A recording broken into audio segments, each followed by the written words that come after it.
warning. This show features dark subjects which may be triggering to some listeners. Listener discretion is advised. Welcome to Chaos Jar. I'm the loud and obnoxious one, J. West Secord. Hey! With me, as always, is the host of the show and our big bag of facts, Bad Ben. Hey. And as always, we're joined by my cat, comfortably sitting on a box licking herself. And now that silence has gone through, on to the good stuff. As usual, you can follow us on Instagram and Twitter at BAChaosJar. At BAChaosJar. Yeah. That actually kind of just sounded straightforward there. Don't look at me like that. Well, you're not looking at me, but I can see it in your friggin' eyes. You can also follow me on Twitter and at I'm glad you asked _ Please, someone, ask me a question. I want to answer questions. No one ever talks to me. Anyway, we are also on Facebook at Chaos Jar Podcast, which is also the name of our YouTube channel. So if your friends aren't very good with the podcast, send them that way. And always, you can become a patron at patreon.com/chaosjar. And send us a couple bucks. You become a producer on the show. We give you a shout out. And plus you have access to all our, extra content stuff early. It's awesome. Like the overflow. You remember the overflow, right, Ben? Yeah.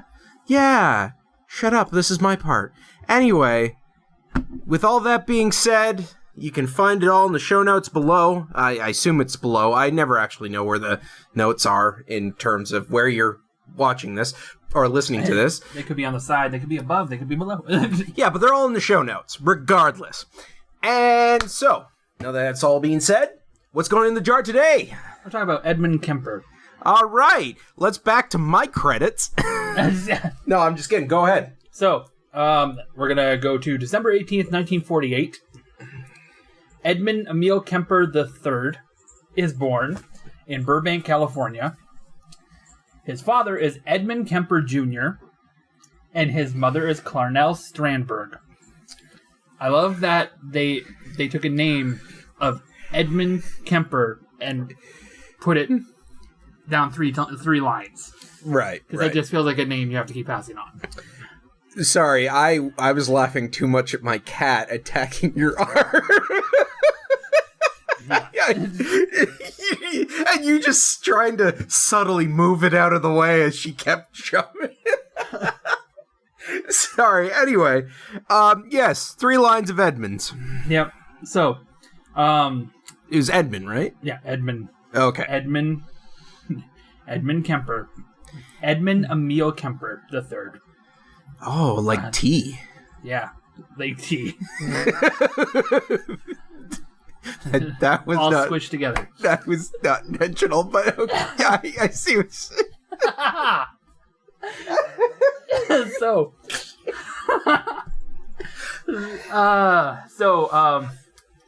Edmund Jr. and Clarnell got married in Great Falls, Montana in 1942.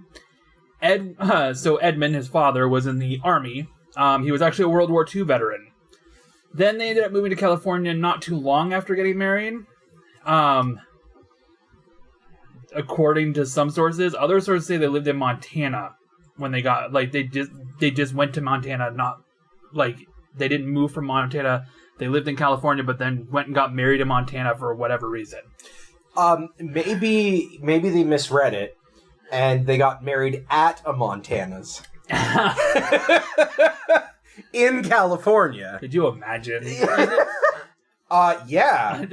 Edmund Kemper clearly can do that. That's a beautiful service, and I want some cornbread. All right. What do they even serve there? I've never actually been to a Montana's. No? No. It's pretty good. They got, briskets and stuff like that. As if you know what it is. I know what a brisket is. Just hearing it said out loud, they got some briskets and shit. It's fantastic. That really points out everything this restaurant has. they've got like they try to go with like a Wild West feel a little bit. So like Montana's, the restaurant that had that Wild West theme. I've been there once. I ate there. Good food. Yeah. They have brisket. I had a fantastic brisket there.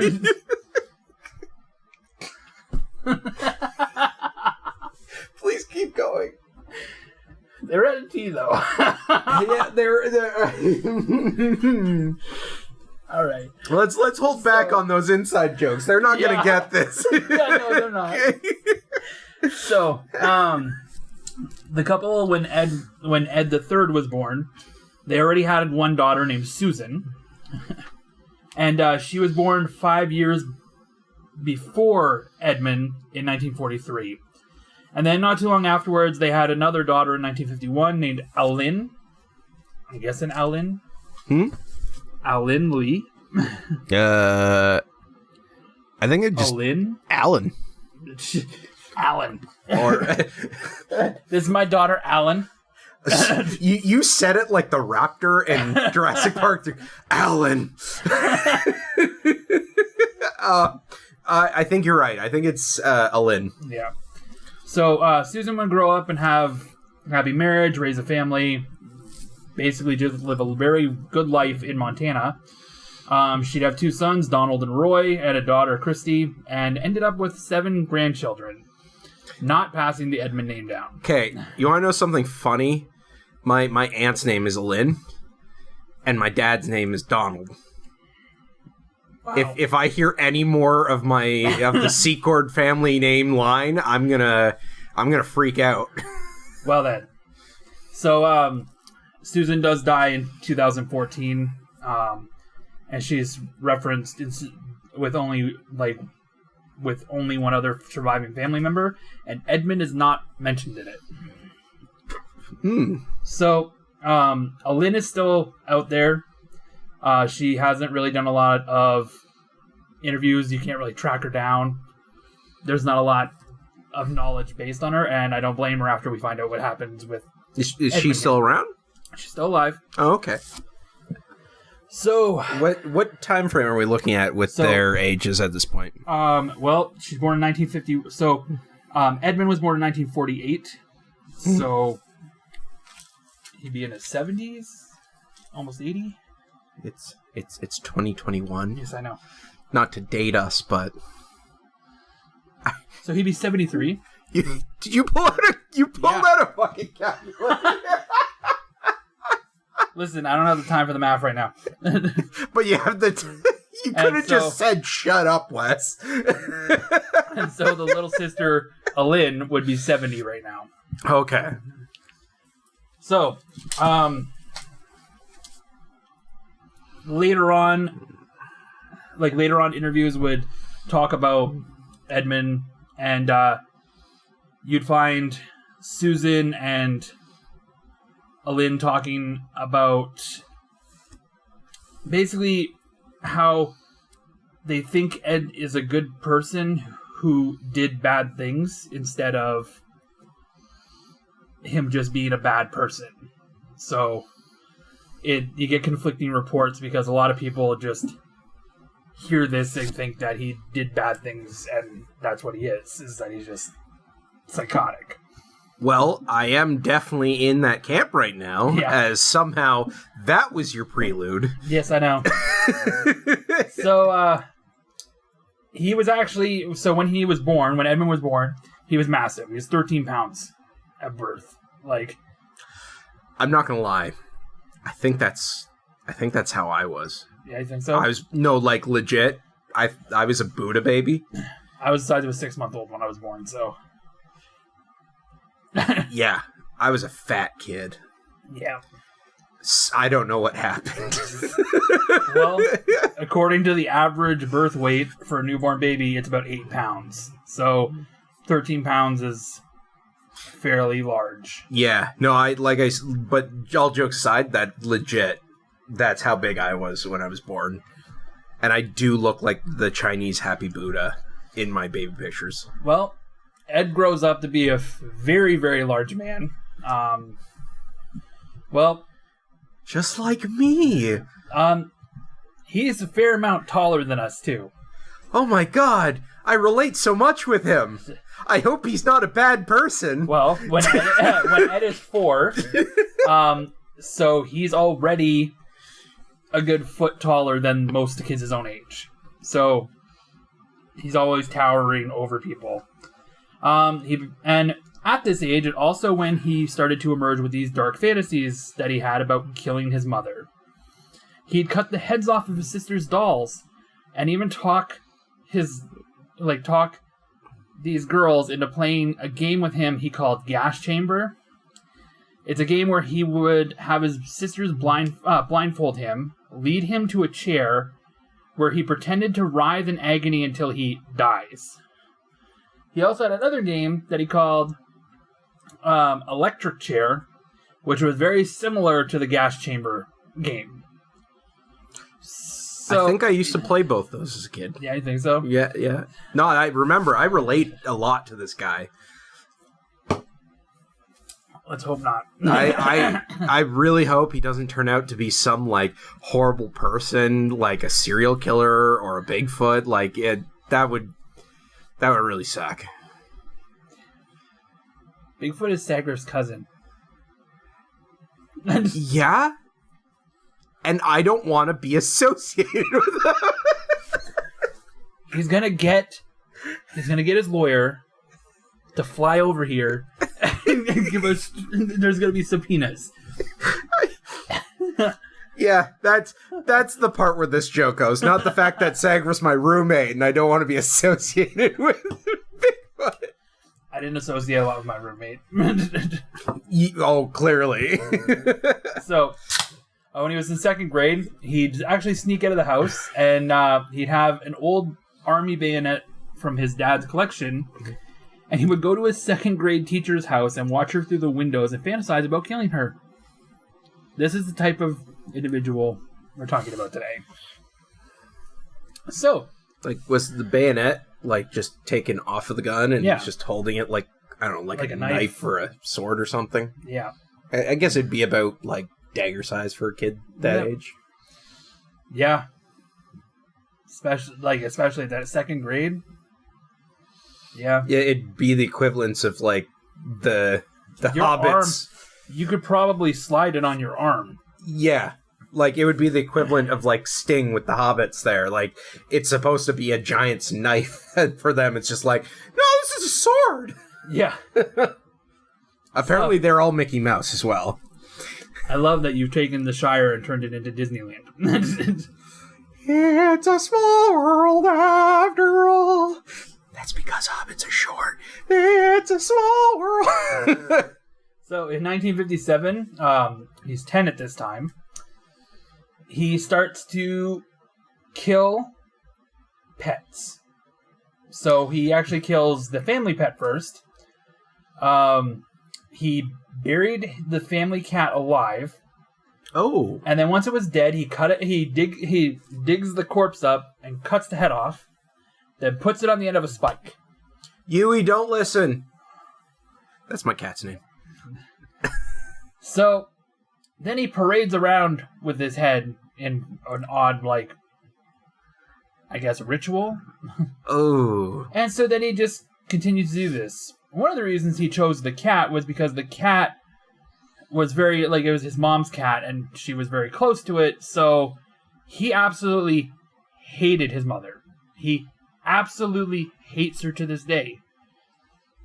And blames all of his life, like, all of his misdeeds on her. Like, it's so... This is one of those weird ones that's gonna turn out what comes down to that real argument of nurtures versus nature, especially because of how young he started with these associations. Yeah, like this is it says 1940. It says 1957, and so that's not 10. That's 9. The source would be wrong, but that would be because he was born in 1948. So he would be 9, which is even worse. But even then, you're mentioning 2nd grade at 7 years old, 7, 8 years old. He's sneaking out and going to his, like, And then he has a fascination with death at the age of 4, where he's playing these games of being executed. Yeah, like, holy shit. Sometimes people are just evil. Yeah. So basically he really, really just hates his mother and he blames everything.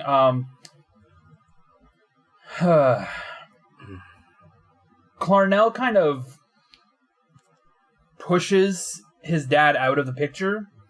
They end up splitting, but like they would fight over things like menial jobs that he had, because Clarnell would be like, you know, you're just an electrician and stuff like that. Not the fact that he's a World War II veteran and then came back and got a decent job, because electricians make a lot of money now. But at the time, it was a menial job. Really? Yeah. So I guess the more a trade goes out of style, for lack of a better term, the more important of a job it becomes. Yeah. So it would just kind of went down that way. Kemper's dad stays in California, but Clarnell moves all the kids to Helena, Montana. So I've seen that show. Yeah. On the Disney Channel. That was where Miley got her start. Yeah. Helena, Montana.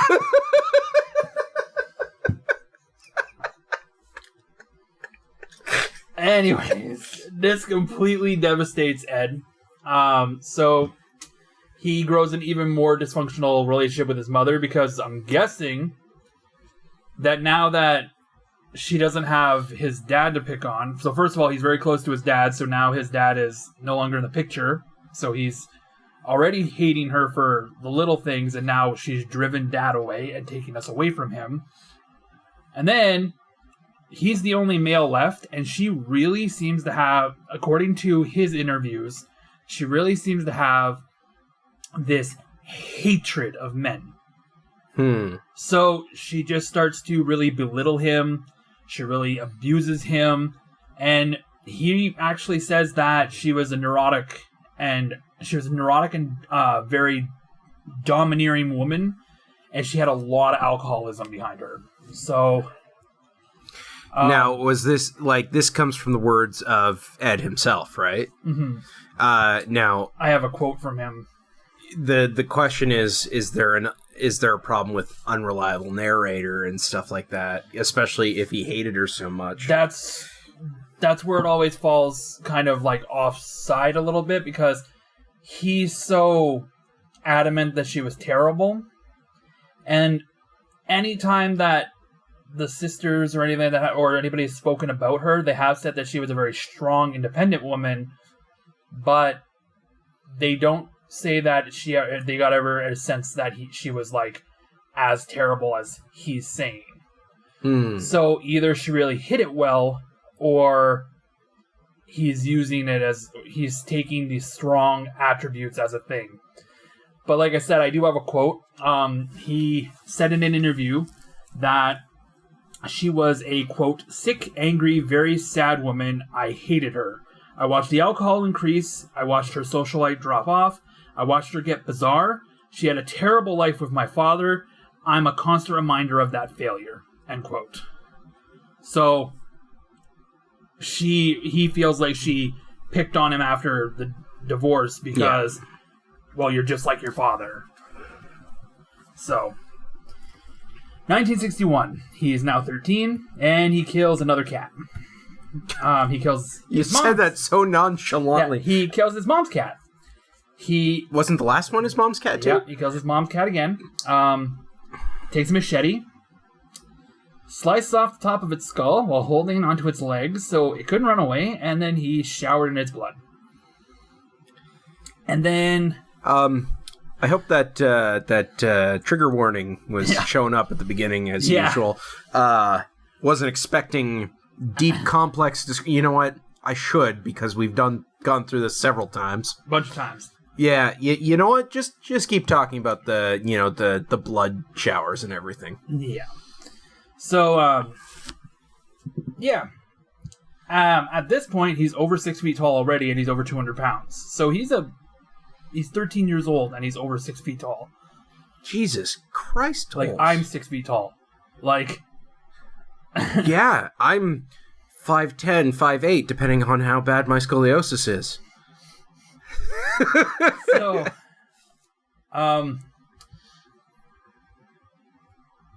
yeah, he cut off the top of its skull and showered in blood.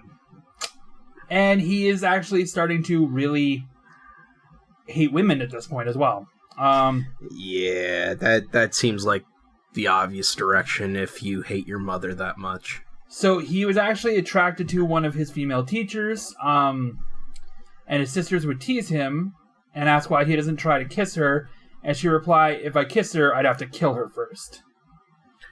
Oh. So he has attraction to women, but he really hates them. He actually begins to have fantasies about basically killing everyone in Helena and having sex with their corpses. So, this is going to be great. You know, I've never seen any of these with too much foreshadow before, but I feel like something's coming. Yeah. Can't quite put my finger on it, but it sounds like there is a direction this is going. There's very much a direction that this is going. Also around this age, his mom starts to lock him in the basement because she's afraid that he's going to rape his sisters. Oh. He would claim that he would get locked in the basement at night, and this became a regular occurrence, and it really, really added fuel to that fire against his mom. Yeah, I imagine so. 1964, he's 15, and he runs away. All right. Story over. From there, he got a great job, moved on with his life, and never spoke to his mother again. Oh, man, that was great. Okay, that's our show. The most brutal thing he ever did was slice the cat's head off. Yeah, of course. And he showered in its blood. Anyways, he's running away to go be with his dad, who is in Burbank, but Kemper only makes it to Van Nuys, California. Van Nuys? Where? I'm guessing Van Nuys. Van Nuys? Yeah. Anyways. Yeah, I think your Van Nuys is right. So, he's actually not that far away from his dad's house in Burbank because they're less than 10 miles apart, but yeah. He does end up arriving at his dad's house, and he discovers that his father is now remarried and has another son, who's his half-brother, and we never find out what his name is, but he does give a fake name whenever he's interviewed and stuff, and it's called David Weber. But that name sounds very familiar. Yeah. Is there like some sort of celebrity named David Weber or something? I'm not sure. Doesn't it sound like it though? It does. It sounds like one of those names that you would see in like a movie credit or something. American author. Oh. What did he write? Science fiction and fantasy. Sensibility is his first novel. That's a very well-known one. Yeah, but this guy is definitely not him because he seems to originate from around like Illinois. Oh, I wasn't expecting them to be the same person. Yeah. I was just thinking like, oh my god, that's just such a weird name that sounds like you've heard it before. Everybody's heard this name before, type of thing. So, anyways, Ed is not welcome to stay at the house for very long because his father's new wife is very creeped out by him. Really? Yeah, especially since he didn't wash the cat blood off him, did he? Well, at this point, he's also 6'9", and roughly he's getting close to 300 pounds now. He's a big man, and I'm guessing that his demeanor is not very good.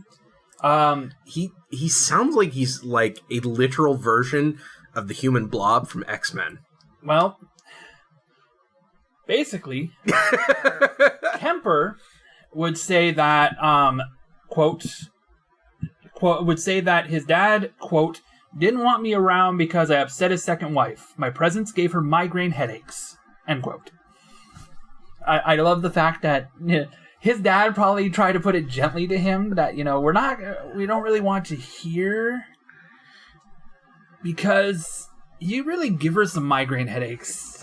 Like, you ever had too much ice cream and your head hurt real bad? She gets that a lot when you're around. So consider yourself like ice cream. You're really sweet, but in your own special way. But you're giving us too much of a headache. You're very sweet, but too much of you too fast. Yeah, let's slow it down. First, you go back to Montana's, and you just slowly walk from there to our place for about a couple months, and we'll work from there. Well, Daddy Dearest here doesn't ship him back off to Montana. I'm guessing probably because he knows how overbearing the mother is, I guess, or can see how upset the mother makes him. I said Montana. I know. So he sends him to go live in North Fork, California, with his dad's parents, Edmund Sr. and Maud Kemper. I love Maud. Maud Kemper. I was gonna point that out too. Maud. And they are on a 17-acre ranch in North Fork, California. What a weird name, Maud. Like, is it short for something? I don't know. Like, the only Maud I can think of is Maud Flanders. Yeah. From The Simpsons. I can think of, some movies but there's always a very old woman. It's one of those names that when you hear it, you're like, that's an old woman's name, like Agnes. Yeah, but here's the other thing. In my brain, Maud not only sounds like an old woman's name, it sounds like an old Southern woman's name. Yeah. Like, I can't associate it outside of, the Southern states. All right. Well, Ed here would say that he felt shipped off to his paternal grandparents, and it was to live in complete isolation. According to him, quote, my grandmother, who thought she had more balls than any man and was constantly emasculating me and my grandfather to prove it, I couldn't please her. It was like being in jail. I became a walking time bomb, end quote. And so his grandmother, he has this very big association with her being basically the same way as his mother, overbearing, making fun of me, abusing me. At this point, with the mother, there was a chance that might be the case, but it's sounding like the grandmother might not have been. She just might have been a more it also might be his rash. It might be his own behavior and people not knowing how to deal with it. Especially around that time frame. Well, to top it off, he describes his grandfather as, quote, my senile grandfather, end quote. So he was definitely dealing with some dementia. So he hated living on this ranch. He actually killed a lot of woodland creatures. Of course he did. Of course. His first and only Christmas there, his grandfather gave him a .22 caliber rifle to shoot rabbits and other furry creatures that run around. And basically Kemper would shoot them, but try to make the shots so that they weren't quick shots, that they would be like agonizing death shots. Mm-hmm. So,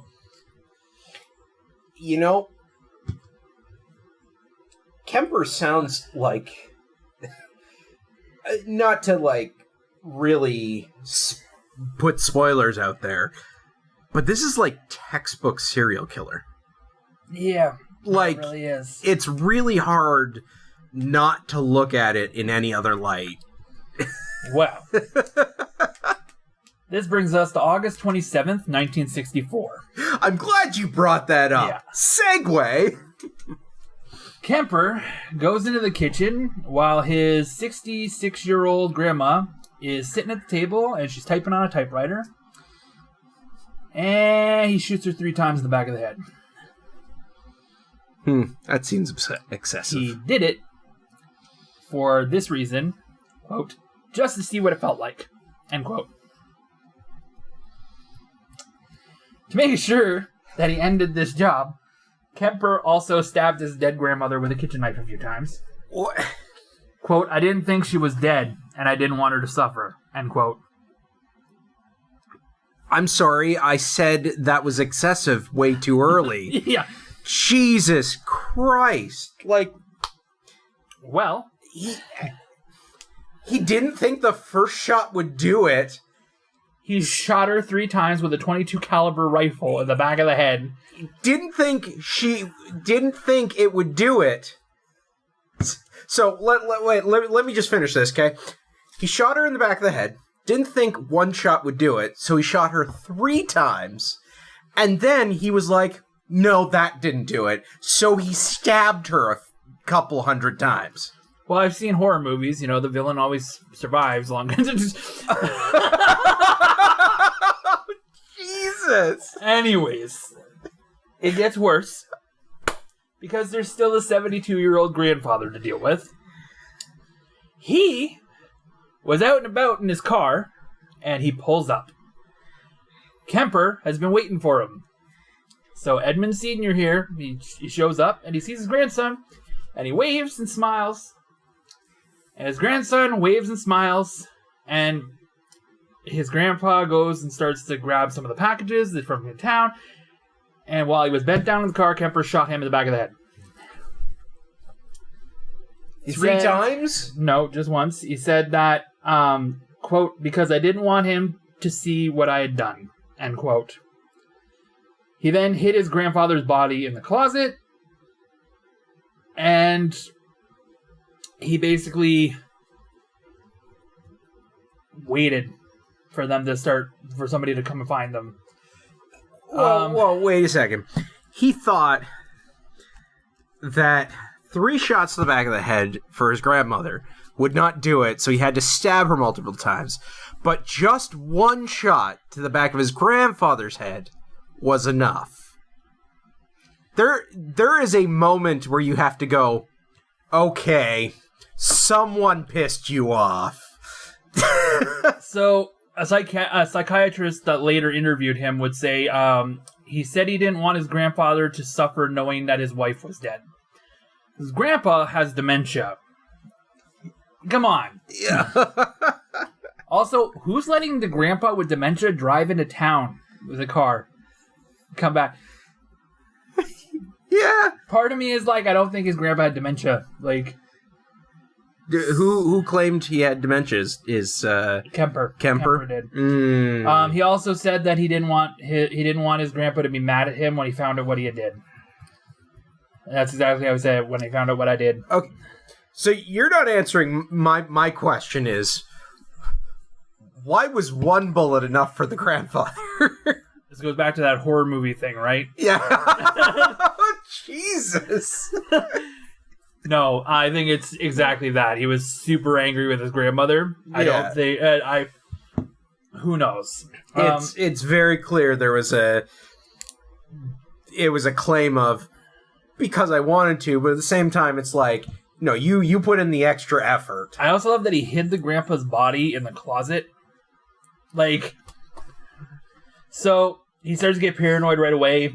He imagines that everybody in California is essentially coming to the house to get him. He was worried that he'd have to kill everybody to keep them from finding out what happened. Holy shit, does he have schizophrenia too? So, quote, I sensed everybody in the world coming to get me. I knew anybody that came up there that gave me a funny look or a fishy eye or a quizzical look would have to blow their brains out. If I had been in a city, I would have been a mass murderer at 15. I would have killed until they gunned me down. I was scared to death. I felt violent. I was the rabbit that always ran, that always burned my bridges, and there was nowhere else to run.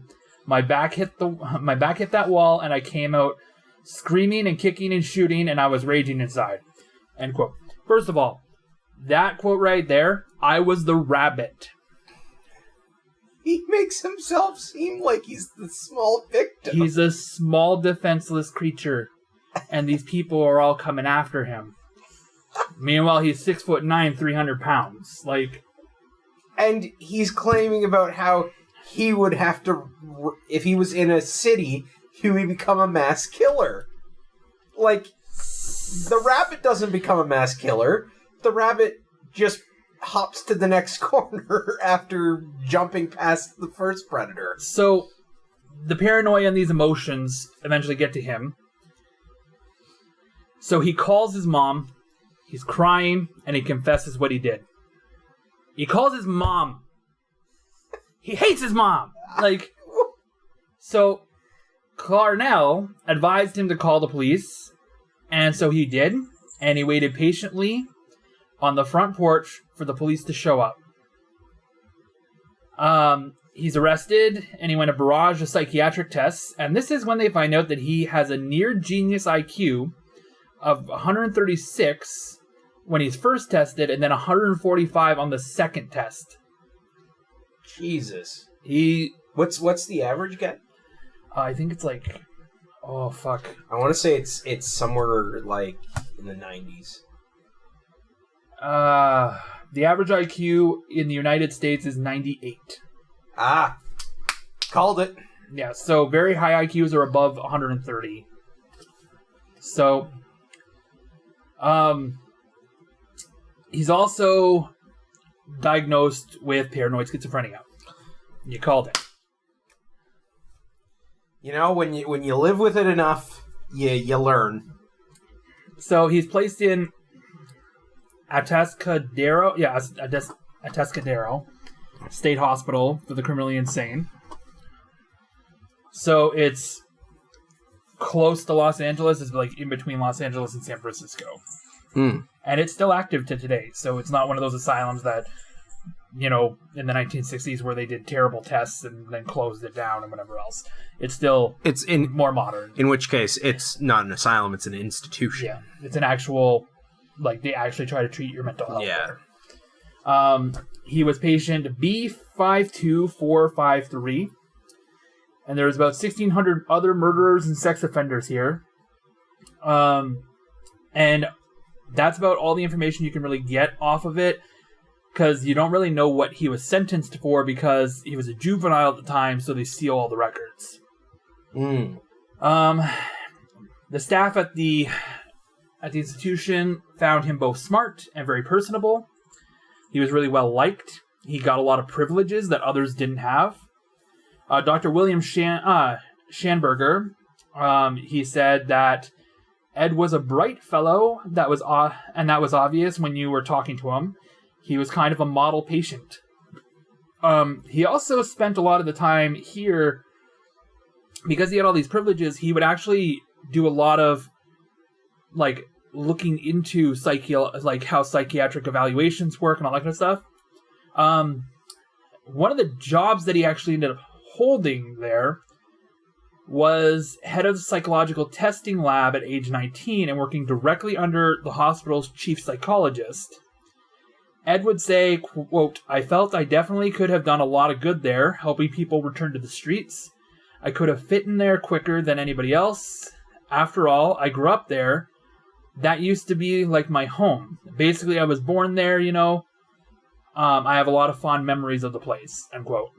So he's actually so entrusted in this that he works directly under somebody who's the chief lab technician for these psychological evaluations. It's really crazy how, like, what poor wording. But just all that history of everything he went through in his life and everything, and he goes to a psychiatric hospital and he learns that, hey, this is where I really belong. I can help people. Yeah, like it's such a weird sort of thing to, especially because it almost sounds like a happy ending type of thing where he really got to redeem himself or got to be who he really was or something. I know, it sounds kooky and cartoony the way I say it. But it sounds like there was a terrible deed, but this is his way of making up for it, right? Yeah, like it's almost television show levels of good conclusion type of thing. Yeah. So he's entrusted to help the hospital staff administer psychiatric tests to other patients, which teaches him what psychiatric evaluators would want to hear from patients in order to establish them. He also became a member of the Junior Chamber of Commerce. So, December 18th, 1971, he gained a counselor's trust and became seemingly cured. And Kemper was paroled on his 21st birthday. So, he is paroled now. He's out. He's free. Well, he also relapsed, right? He told his lawyers and the parole board that he did not want to be released into the custody of his mother. And most of the psychiatrists, like all the psychological evaluation, anybody who's talked to him, all the experts said, she is definitely a trigger for you. So we don't want you released there. But a judge said, too fucking bad, back to your mom as you go. What? Yeah. So there is a lot of belief that the only reason he was released and managed to convince people that he was cured was because he did all these psychological evaluations. He knows what's going on. He knows how it's happening. He had a lot of trips. He memorized material. He had access to materials that most other people wouldn't. He had access to records, so he could find out what other patients have said in order to make it seem... And he's got a genius IQ. Which is the way I was looking at it, too. Yeah. So psychiatrists recommended him not have any contact with his mom or live with his mom, and nonetheless, he was returned by his parole officer to her care under the instructions of a judge. He says that almost automatically everything begins anew. Like, it's right back to the abuse. Quote, for 7 years, I haven't had sex with a man because of you, my murderer's son. He recalls his mom saying to him. He basically goes right back to being angry, super pissed off, and sleeping in the basement. Like, his mother at this point has left Montana and resettled in California. This time she's in Santa Cruz. And she works as an administrative assistant for the University of California. Mm-hmm. And it's the early 70s, so there's a lot of, like, that free love movement is going on. So, this is a very different culture than what Edmund was used to, because when he got locked up, it was right at the beginning of all this. So now these people are out and about, and they don't represent what he was taught originally, and also his mother was very strict. So, he wanted to see what these people were like. So he would actually talk about how he would want to go see them. He would go out and about and like talk to people. And he really, really felt uncomfortable when talking to women. Like, he just felt like he wasn't able to really say what he wanted to say. And he was really lonely. And his mother made it worse by being like, you're never going to be anything. Like, you're not good enough for them and all that kind of stuff. Yeah, and it's a really bad time, too, because we're going back to when, like, gender identity was not as well thought out as it is today. Well, it's not back then where we're like, men and women are roles. Yeah. You can't be outside roles and shit like that. Where today we're understanding gender's kind of a spectrum of an identity. It's a social construct for sure. Yeah, exactly. So he said about his first date that it was an absolute disaster and a terrible tragedy. He took the girl out to Denny's and then to a John Wayne movie. He said that he knew that he wasn't doing well, that he had no social skills with her. It wasn't her fault, and I don't blame her. I was just a dork. Aww. There's also... Shit. He made me awe him. So, your whole relation to him and this whole thing, yeah, I totally feel him on this awkwardness. I also understand why he felt really inadequate around these women, and not just a social thing, but I also understand that he finds out, like, he basically has found out from the rest of his body that he has an extremely tiny penis. Oh, really? Yeah. He feels very inadequate about this as well, because what happens when I do seal the deal? Is it just small, or, like, are we talking micro penis, intersex? They don't really state, but there is a lot of, like, the way that a lot of people talk about certain things and the way he talks about himself, I could believe it's probably a micro penis. It just, yeah. There's no articles that basically say exactly the size. It just says that it was very small. And then all I can think can't believe we're having this conversation. And then all I can think about is how gigantic of a man he is.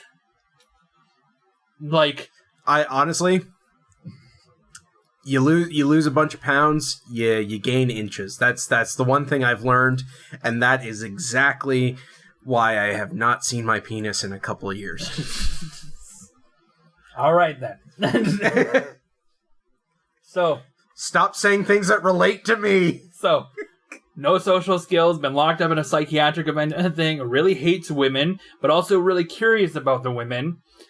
Apparently stop saying things about me. Apparently has really creepy, has a really creepy demeanor, and then a very tiny penis. Yeah, like, he's also gigantic, so it's not like he can just blend in. Like, yeah. Oh, so, God. So, he's in a really terrible place, and he keeps saying his mom is just psychotic. So, quote, all of these kids were like aliens to me. He's talking about everybody else around him. This is also around the time, like, this is also Vietnam entered, like, America had entered Vietnam in the late 60s. This is also about the time that they're starting to be like, we need to get out of here. So, we're in Nam now? No, he doesn't go to Vietnam. No, I mean Nam time. Yeah, we're in Nam time, and they're just pulling out at this point. So, quote, they were totally different from the kids I knew. Plus, I've been locked up since I was 15. So I couldn't really tell my date that. When I got out on the street, it was like being on a strange planet. People my age were not talking the same language. I've been living with people older than I was for so long that I was an old fogey. Which is true. He's in a psychiatric he's in a psychiatric hospital. Everybody's talking to him is like way older than him. How old is he right now? So at this point, he's probably like 21, 22. This is the 70s. He was born in the end of the 40s. Yeah, so he's... Well, he got out when he was 21. Yeah, so... Oh, so we're out. Oh, okay. We're Cool. out. Yeah. So Kemper, though, is still smart. So he ends up getting his GED from the local community college, and then he really wants to become a police officer.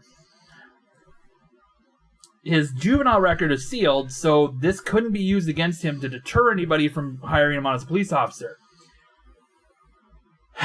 So he wants to basically become Dexter.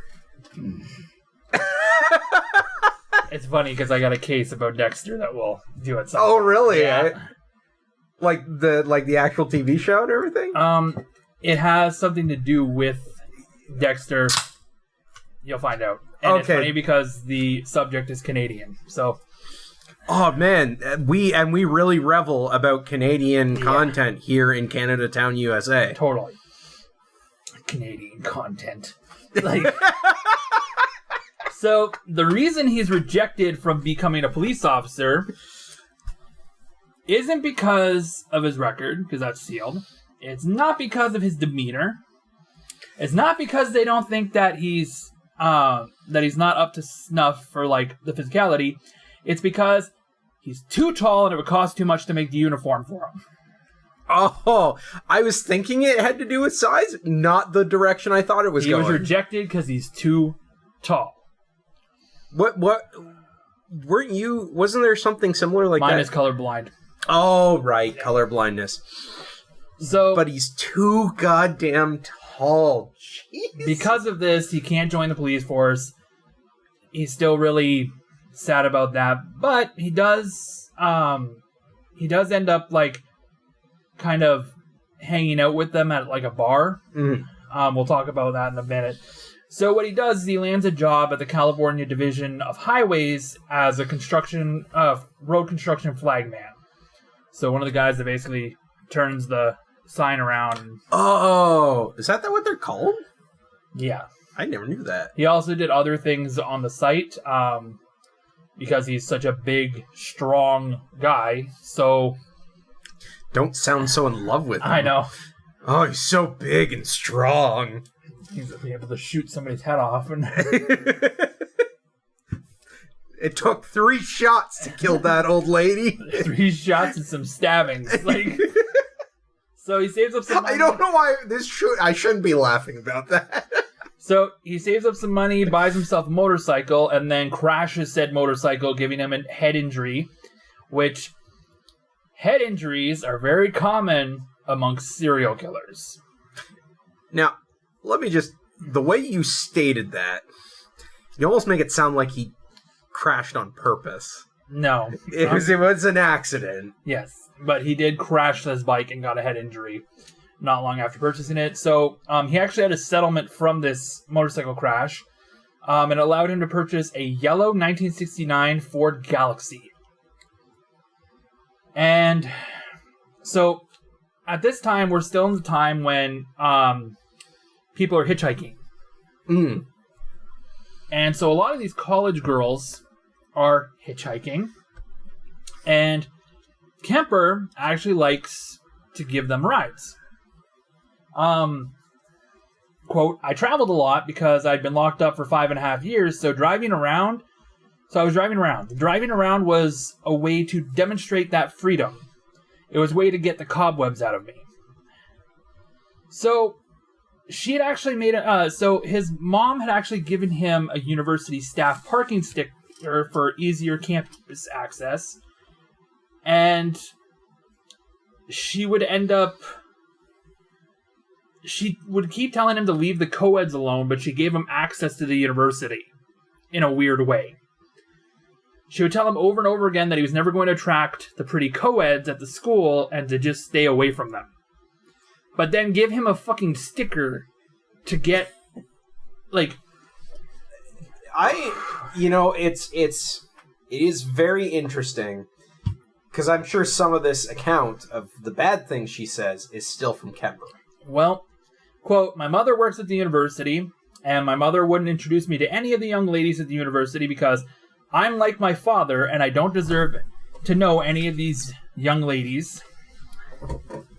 And so basically this really led him to feeling like these girls were objects to be coveted. So she'd also really talk up these girls. And so he would start to pick them up as hitchhikers. And, quote, at first I picked up the girls just to talk to them. Try to get acquainted with people my own age and try to strike up a friendship. So he would pick them up and he would drive them where they're going. Nothing nefarious, just talking to them. And he would find himself very sexually attracted to a lot of these hitchhiking girls. There were as many as 150 women that he had picked up. Oh, wow. And he was unable to effectively romance them. And he was afraid that if he raped them, he would be so recognizable that he would just be caught. So he would just not do anything to them. But then... The only reason for raping someone should not be because you know you get caught. Yeah. So just putting that out there.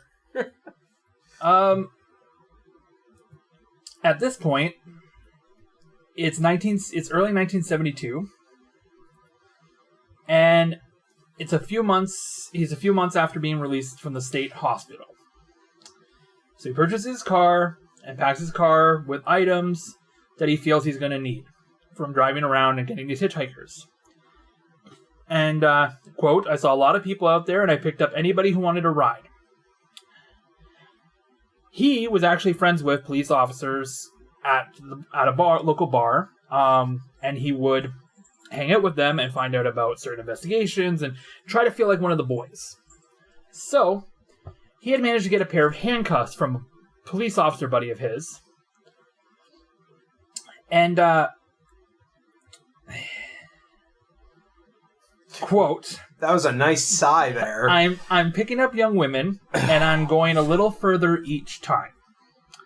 It's a daring kind of thing. First, there wasn't a gun. I'm driving along. We go to a vulnerable place where there aren't people watching, where I could act out, and I say, no, I can't. And then the gun is in the car, hidden. And this craving, this awful, raging, eating feeling inside, this fantastic passion, it's overwhelming me. It was like drugs. It was like alcohol. A little isn't enough.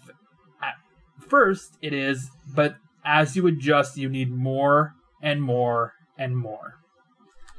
And he actually calls these feelings, this overwhelming feeling, he calls it zapples.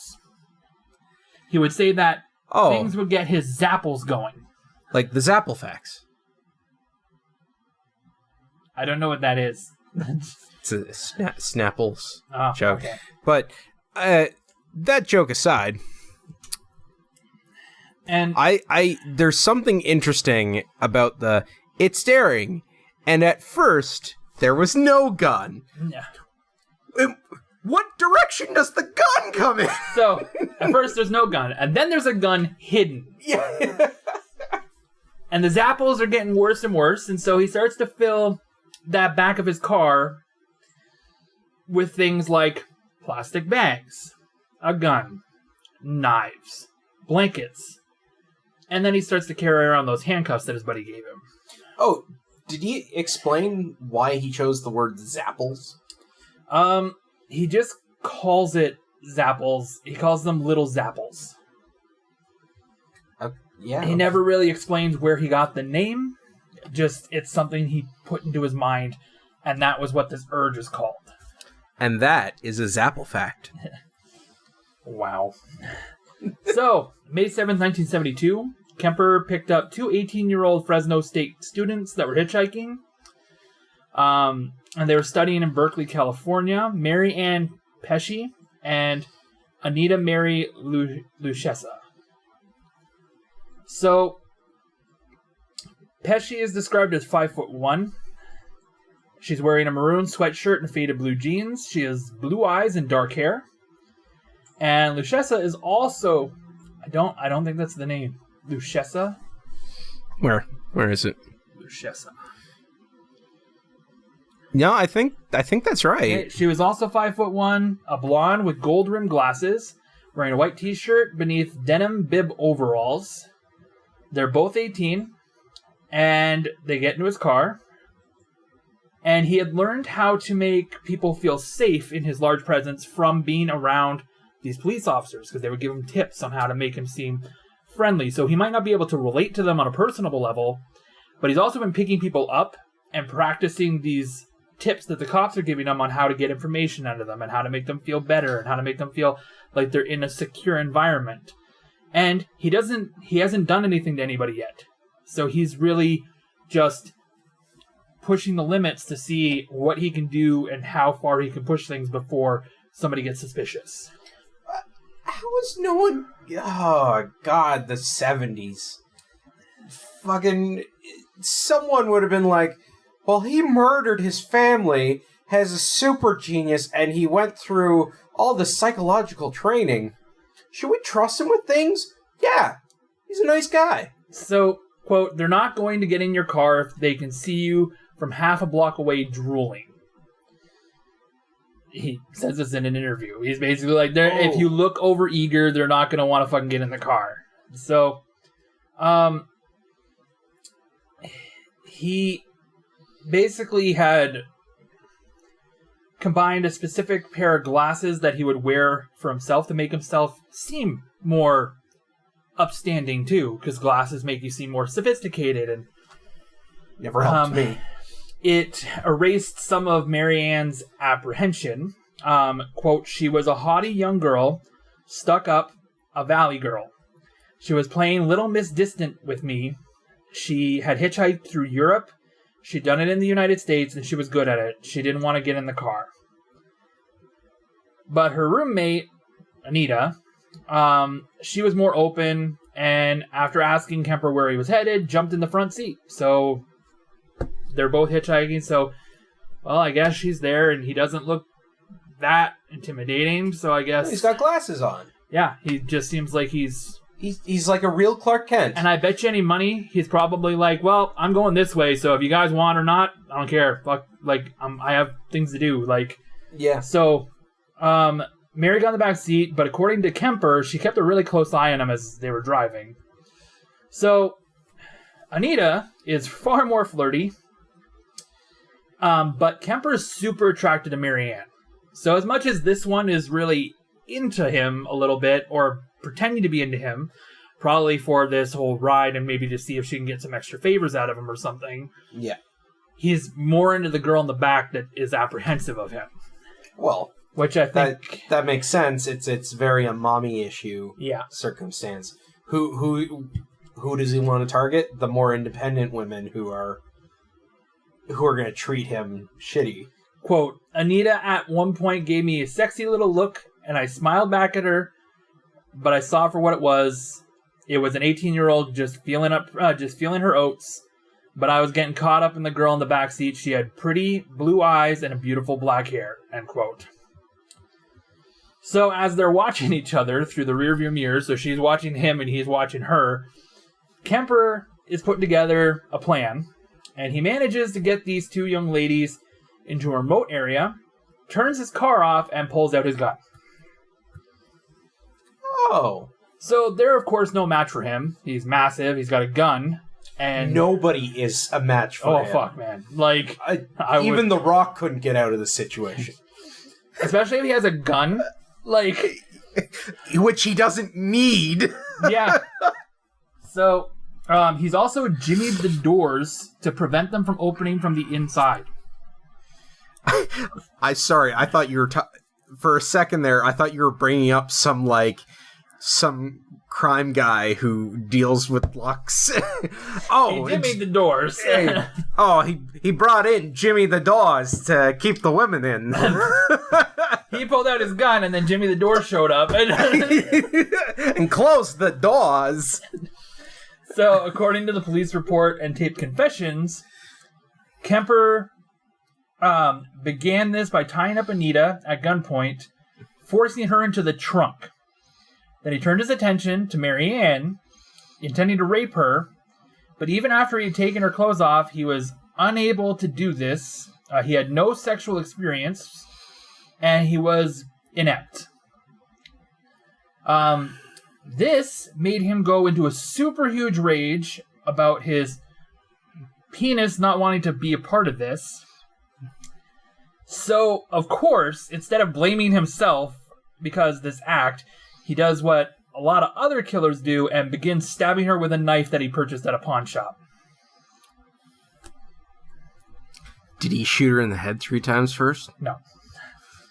This was actually the first time that he'd ever used the knife to kill anyone, except if you talk about his grandma, because he thought she was still alive. Quote, I stabbed her and she didn't fall dead. They were supposed to fall dead. I'd seen it in all the movies. It doesn't work that way. When you stab someone, they leak to death. It wasn't working worth a damn. I stabbed her all over. When she turned around, I couldn't see stabbing someone in their breasts. I was that affected by her presence. She ended up getting her throat cut. I learned the term ear to ear because that's the way it went. Oh. So, he's killed her. And now he has Anita in the trunk. And if it's the same kind of She car I'm just thinking, that blood's leaking. Well, she hasn't. He didn't kill her in the car. He killed her out of the car. But now Anita is in the backseat, and she heard all the screaming and struggling and fighting. So he goes back,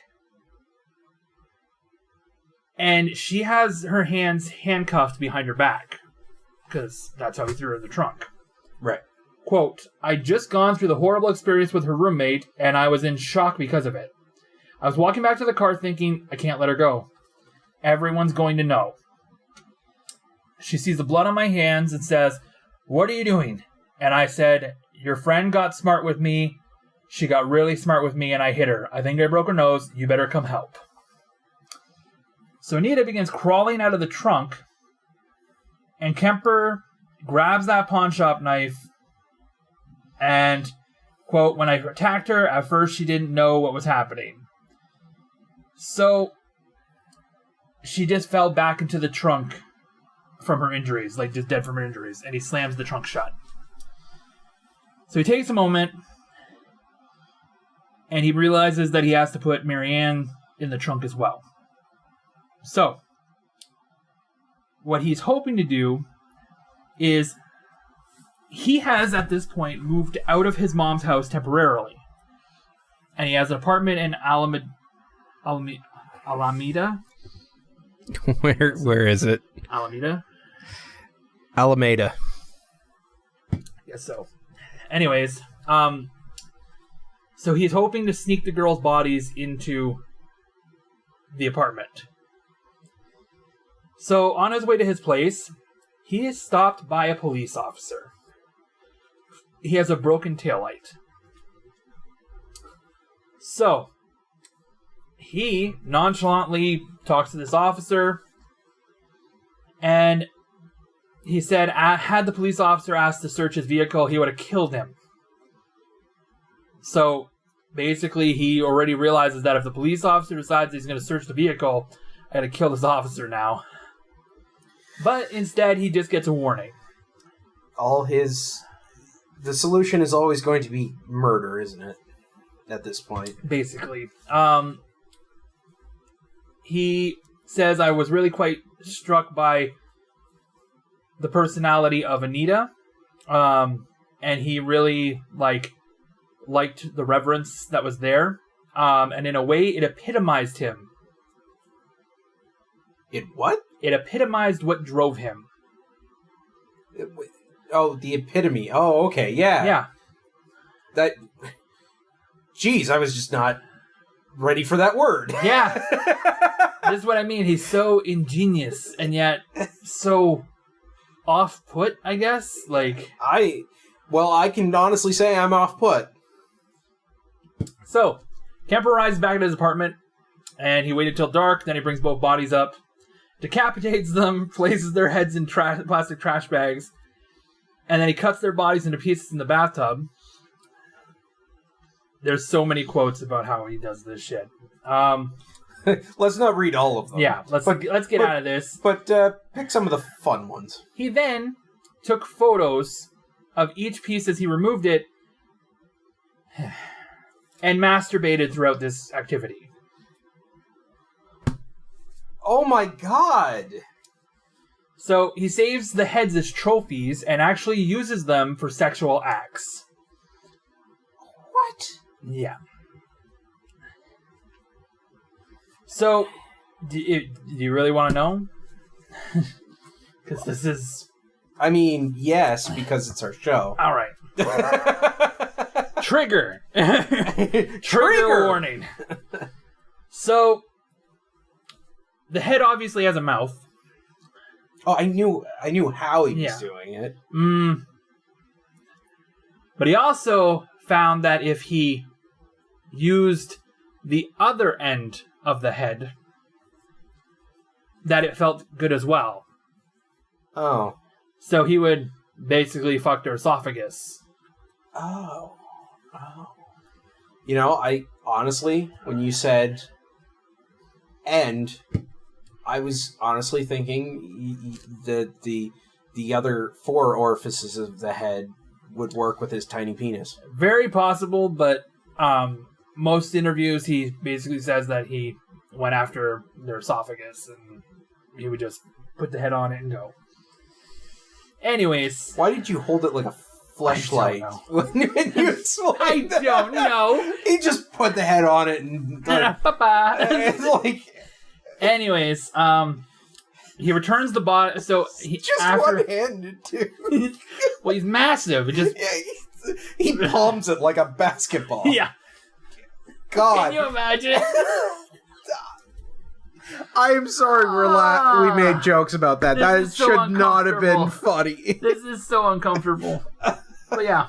Anyways, he keeps the girls' heads for a few nights and then decides to move the bodies back to his trunk and dumps them in a grove of redwoods. Basically way out in the middle of nowhere. Marianne is buried minus her arms and legs. So, the girls are considered missing people for several months until hikers stumble across the gruesome remains. They actually stumbled across her head, which was really badly decomposed. Had to be identified by dental records. Oof. Nita's body is never found, though. So, he actually mentions that he would go and visit Marianne's... he'd actually go and visit Anita's remains. It's weird, because he had a fixation with Marianne, but then he turns his fixation onto Anita after he's killed them. He would actually go and visit her remains. Quote, sometimes afterwards I visited there to be near her, because I loved her and wanted her. So, the bar that he hangs out with the cops at is called the Jury Room, and his buddies are starting to talk about these missing women. His imposing side made it impossible to be a police officer, so this was the next best thing. And he was always really chummy with these police officers. They gave him a lot of tips. They would talk to him. They would even talk to him about the murder case when Marianne's body is found. They would talk to him about it as if he was just one of the boys. It would help him relive these things a little bit. September 14th, 1972, Kemper picks up Aiko Ku, who's 15-year-old dance student. Aiko Ku. Yeah.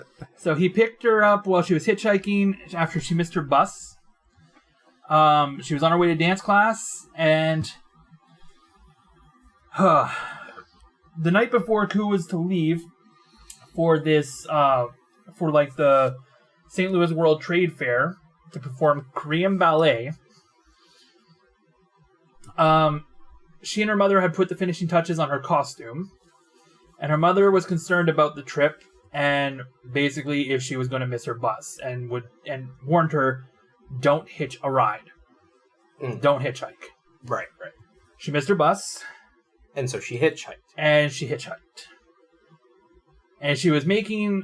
made a sign to alert drivers that she was headed to St. Louis and needed a ride. So, to be fair to her, at this time, hitchhiking is very common in the 70s. So, I know. So did she get one? She does. Yeah. She does. Cool. I hope it's good a really Kemper nice... comes by and grabs her. And so, once he has Ku in the car, I pulled the gun out to show her, and I had it, and she was freaking out. Then I put the gun away, and that had more of an effect on her than pulling it out. Which, yes, it would fucking scare me too. You have a gun in the car, and now you feel comfortable putting the gun away after I know the gun is there, almost daring me to fucking go for the gun. Like, Jesus. But here's the crazy thing. At one point, he locked himself out of his car. And he managed to talk her into letting him back into the car. What? Yeah, he locks himself out and then is like, she's freaking out inside, and he's like, calm down, open the door. Everything will be fine. It's that simple. Yeah. If it makes you feel better, you can hold my gun. Yeah. You have the gun in there. And I am out here. Listen, there's no reason. Like, I could just walk away right now.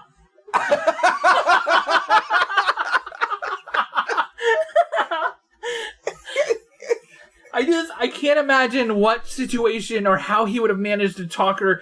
Like, he has to be a genius in order to do this.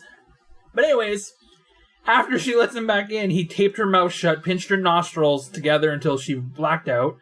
He raped her while she was unconscious, then strangled her to make sure she was dead. He then brings the body back to the apartment and goes through the whole process again. Why did you sound so, like... I just... bored. I can't imagine the fact that he's like, well, I got away with this before, so I'm going to sneak her body into my apartment again. And you know what? I might as well cut her head off and fuck it. Like, he disposed of her body, but kept the head, which he stashed in his trunk for a few days. The next day, he had an appointment with a psychiatric parole. He had a psychiatric parole hearing. Went there, told them what they wanted to hear, and kept on going. He's murdered 3 people now. He saw 2 doctors that day, and there was no indication that he had done anything wrong. God. So, Kemper's given the okay to go ahead. He's got the fucking head in the trunk. Like, so then, what do we do now? We go to the jury room where all my cop buddies are and hang out. May I just add? Tonight I was like, hey, give me the short one. And you're like, okay, let's go with the darkest one. Yeah. And I was like, okay. So, while he's there having drinks with his buddy, he also, at one point, opens the trunk to admire the head. There are policemen everywhere. Well, we know his dick's really small, but that doesn't mean his balls are that small. True. Jesus. Quote, I suppose I was standing there looking. I was doing one of those triumphant things too, admiring my work, admiring her beauty, and I might say admiring my catch like a fisherman. I wanted the exaltation over the party, and in other words, winning over death. They were dead, I was alive, and that was a victory. So he gets rid of the body, minus the scarf that he saved as a trophy, and buried it in his mother's backyard. Because he's now moved back in with his mother. Oh my god. So, this is fucking crazy. We're in the fall of 1972. He's been out of the hospital for less than a year, moved back in with his mom, killed a few people, and he's getting more and more bold about it. He kills... there was actually another killer at the time present, and so some of these kills were trying to link it to this guy named Herbert Mullen. But he's not really going to ever be a case for us because there's not much of a story behind him. He got caught very quickly. He had 13 victims, and he was caught in February of the year after 1973. He had been previously committed to a mental hospital, just like Kemper, though. He also believed the Vietnam War had produced enough American death to forestall earthquakes as a sort of blood sacrifice to nature. So basically, he's helping the earth from having an earthquake by killing people. You know, just like those stereotypical things where in Hawaii they sacrifice you to the volcano god to not kill us. Yeah. So, basically, there's a lot of warnings, though, about this, and basically, like, they're trying to say, don't hitch any rides, because these women are going missing. So, despite all that press, though, 19-year-old Cynthia Ann Shaw gets a ride with her. It was the same day that he had purchased the .22 caliber Ruger handgun. And then he went to get bananas after he got the .22. Which I find is such an interesting thing. My immediate reaction to hearing that is that when he pulls out the gun... He's also got a... he accidentally pulls out a banana and goes, "Oh, sorry." Stick him up. So, Cynthia was a babysitter, but she was also a college student. She was a regular babysitter for Santa Cruz police officer Jim Connor, who also spent a lot of time drinking with Kemper at the jury room. So... Oh, my God. Yeah. She was on her way home, took a ride with Kemper. He shot her and then drove the body back to his mother's duplex, where he then had, while his mom was at work, had sex with her body, dismembered her, and then stashed her in a closet with her head cut off, then buried the head outside of his bedroom window, and made sure that the head was staring towards the house when he buried it. Wow. Yeah. Okay. So, January 10th, 1973, highway patrolman spots 2 severed human arms, and a few days later, a human torso is found near Santa Cruz. 2 days later, a surfer catching some waves finds a left hand. And then a woman's pelvis washes up on shore, and all these parts belong to Cynthia. They're all according to fingerprints and chest x-rays. Only her head and right hand are missing. Detectives pieced it all together as a terrible fucking puzzle. Now, as we've said, he's raped these bodies.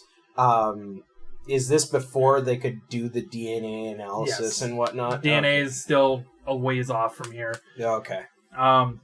February 5th, 1973, Kemper and his mom get into a really big fight.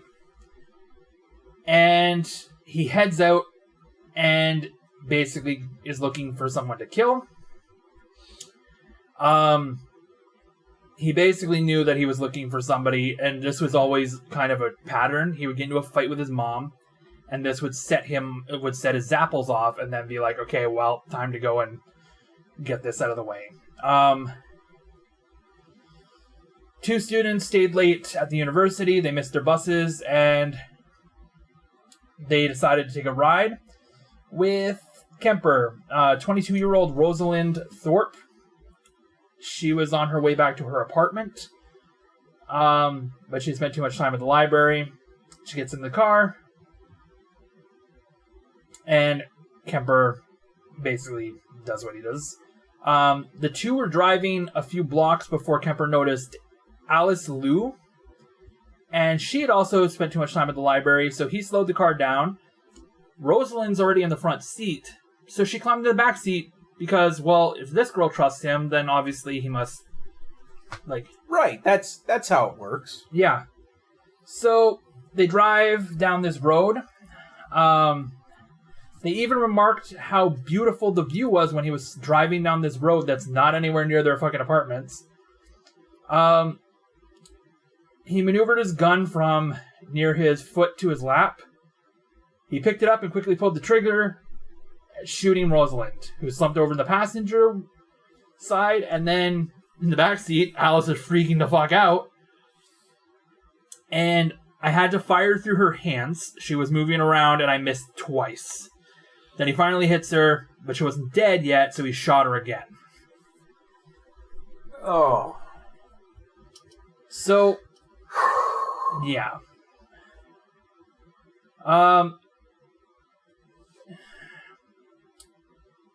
He drove through the security checkpoint of the university.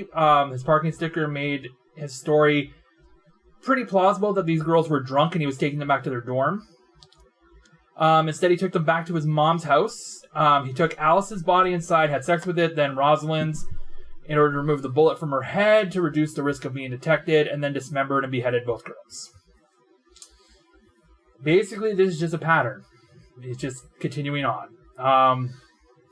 Yeah, let's find a more conclusive point, because clearly we're getting in a loop here. Yeah. Anyways, 2 months after this, he decided on April 20th, 1973, it's Good Friday, so it's a religious holiday.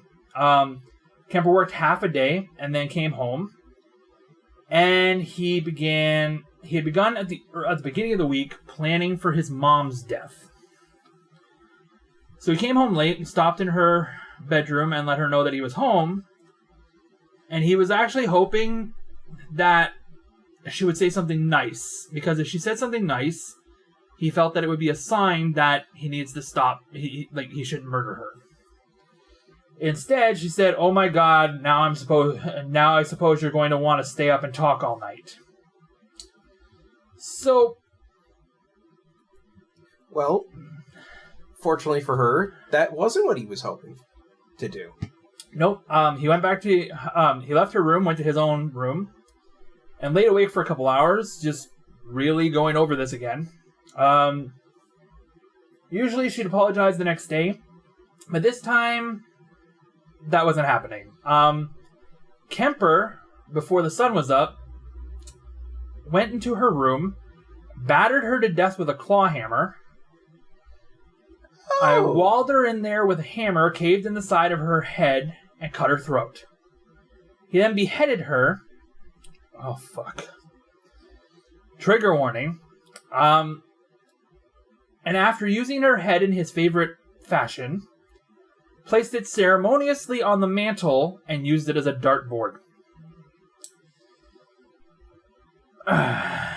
Oh, boy. He would yell and scream at her head and throw darts at her face, and then he cut out the larynx and tongue and attempted to put it down the garbage disposal, but the machine spewed it back up at him.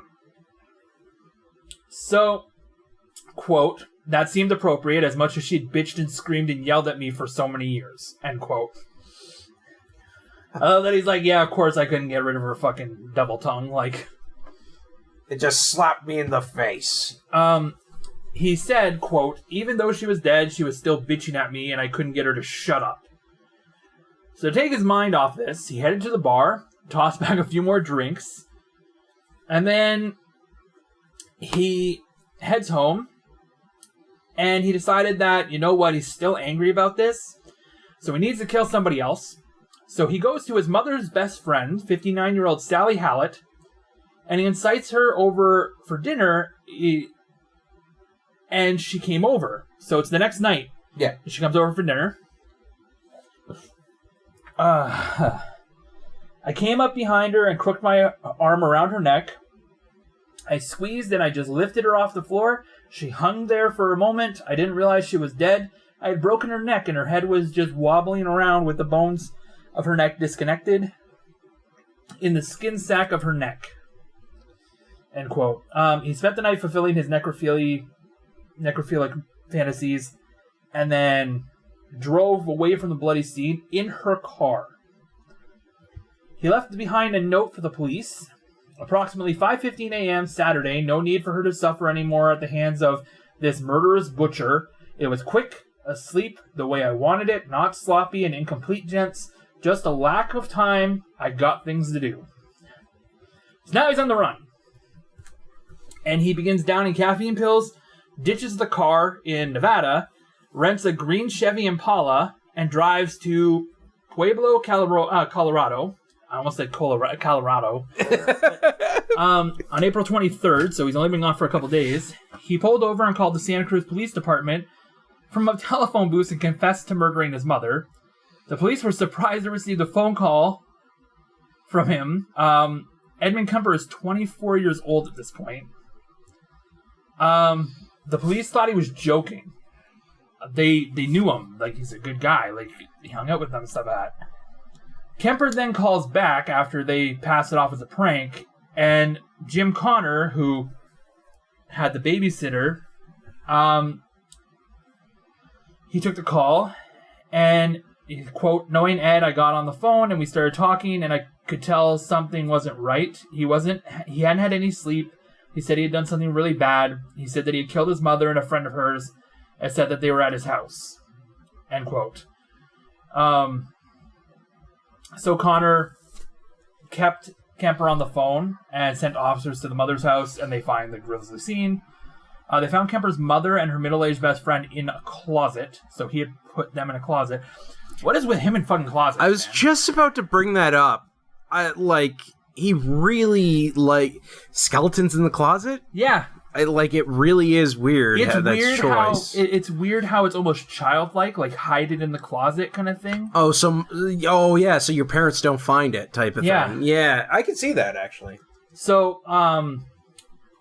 they then managed to go down to Pueblo, and they managed to get Pueblo police officers dispatched to the phone booth where he is.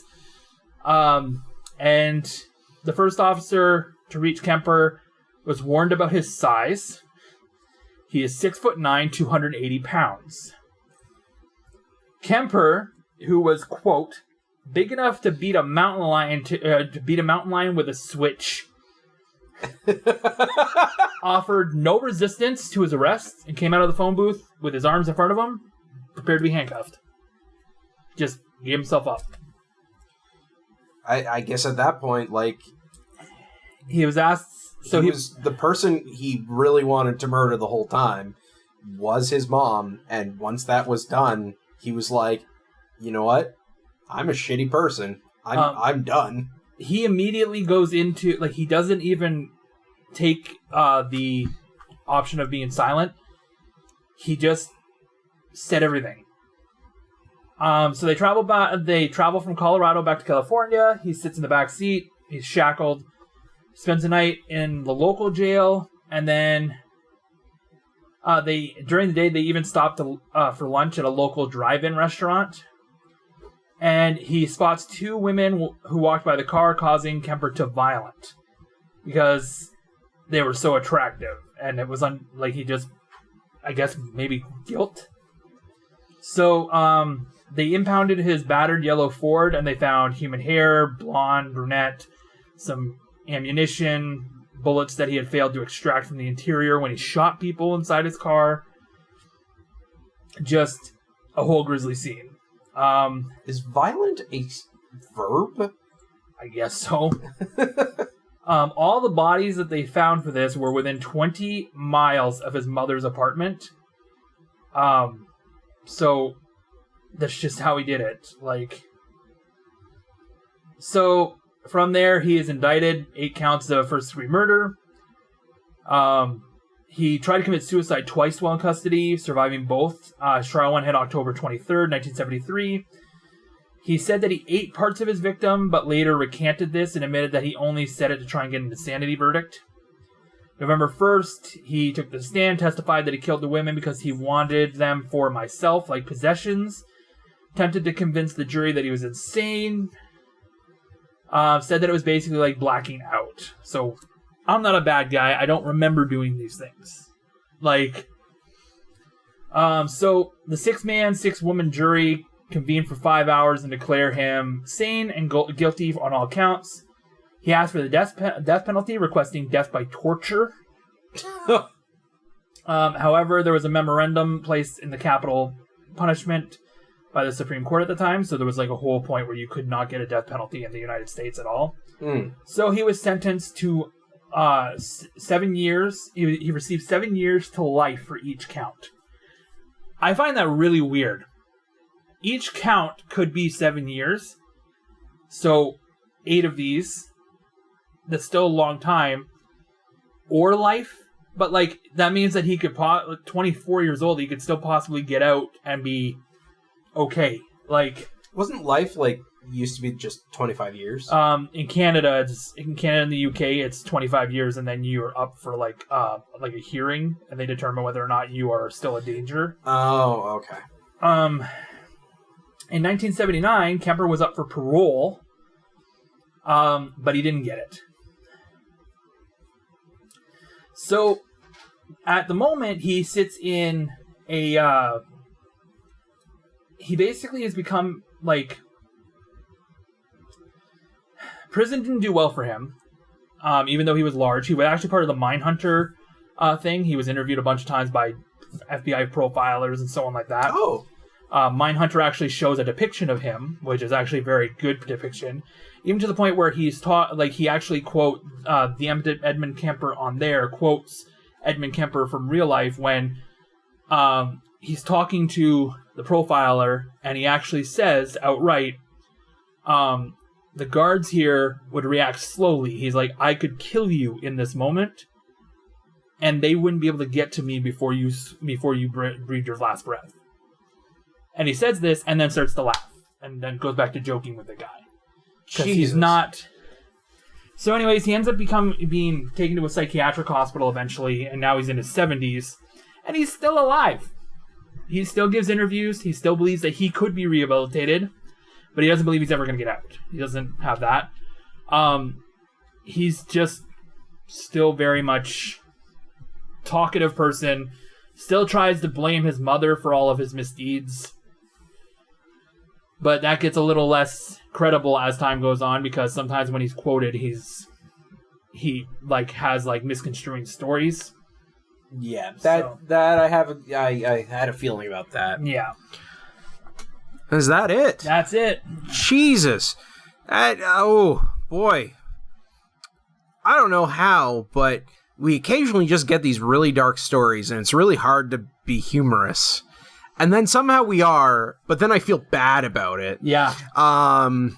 Also, the laughs sometimes are just from discomfort of... Yeah. Like, that's why I fast-forwarded through Victims, because I was like, this is just going to get basically the same thing over and over and over. It almost turned into reading Albert Fish's letters again. God, did we talk about this? Why, what, like, the difference between insanity and insane in terms of this type of scenario? So, it's weird. So, the United States, most of the United States has a idea of, like, if you are insane, you basically have to not know what's going on.